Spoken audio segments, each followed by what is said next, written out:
কেমন আছো বন্ধুরা? Welcome back to my mini blog. চলুন তাহলে, আমাদের তো কালিম্পংটা ঘুরে দেখা এখনও বাকি। আজকে ডে ওয়ানের কথা বলি। দার্জিলিং মেল থেকে নেবে একটি গাড়ি বুক করে আমাদের কালিম্পং পৌঁছতে প্রায় বেলাই হয়ে গেছিলো এবং আমরা এসে উঠেছিলাম এখানে মর্গান হাউসে। হ্যাঁ, এটি খুবই ফেমাস, অনেকেই চেনেন।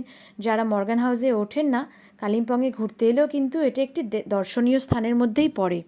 তো আমরা যেহেতু এখানেই ছিলাম, তো আমি চেষ্টা করব আপনাদের সঙ্গে আমার মর্গান হাউসে থাকার কিছু এক্সপিরিয়েন্সও শেয়ার করব।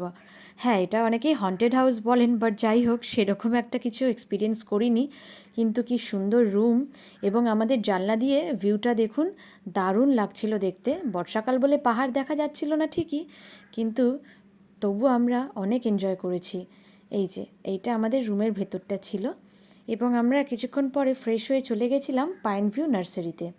পাইন ভিউ নার্সারি, যেটা ক্যাকটাস নার্সারি নামেও বিখ্যাত, এটি কিন্তু কালিম্পংয়ের শুধু নয়, এশিয়ার মধ্যে একটি অন্যতম বিখ্যাত ক্যাকটাস নার্সারি।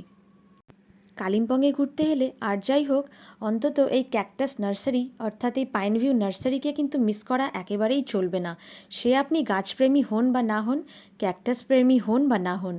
যাই হোক, আমার তো ভীষণ ভালো লেগেছে। আমি তো অবাকই হয়ে গেছি, এত কাছে থেকে এত বিভিন্ন ধরনের বিভিন্ন রকমের ক্যাকটাস আমি আগে কোনো দিন এত কাছ থেকে তো দেখিনি। জায়গাটা খুব সুন্দর করে সাজানো রয়েছে, এবং এখানে একটি ছোট্ট পার্ক মতনও রয়েছে। চাইলে কিছুক্ষণ বসে একটু রেস্ট নিতে পারেন, এবং এখানে চা, কফি, মোমো কিনেও আপনারা কিন্তু খেতে পারেন।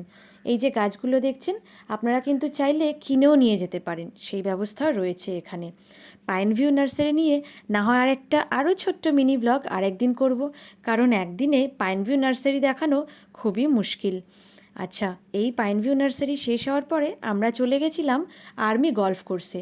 এটাও আমাদের মর্গান হাউস স্টের কাছাকাছিই ছিল একেবারে। তো আমরা যতক্ষণে পৌঁছেছি তখন বেশ জোরে বৃষ্টি শুরু হয়ে গেছে।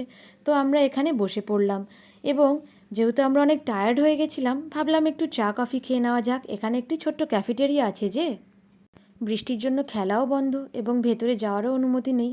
তাই এখানে এই ক্যাফেটেরিয়ায় বসে বসেই আমরা এই আর্মি গলফ কোর্সটা দেখছিলাম এবং উপভোগ করছিলাম। খেলাধুলাও হচ্ছিল না, কিন্তু তবু দিগন্ত বিস্তৃত গলফ কোর্স দেখতে কী যে ভালো লাগছিল। আর এমনভাবে কুয়াশা ঘিরে আসছিল মাঝে মাঝে, দারুণ লাগছিল। যাই হোক, তারপরে সন্ধেবেলা একটু কালিম্পং মার্কেটে ঘুরে দিনটা আমরা শেষ করলাম।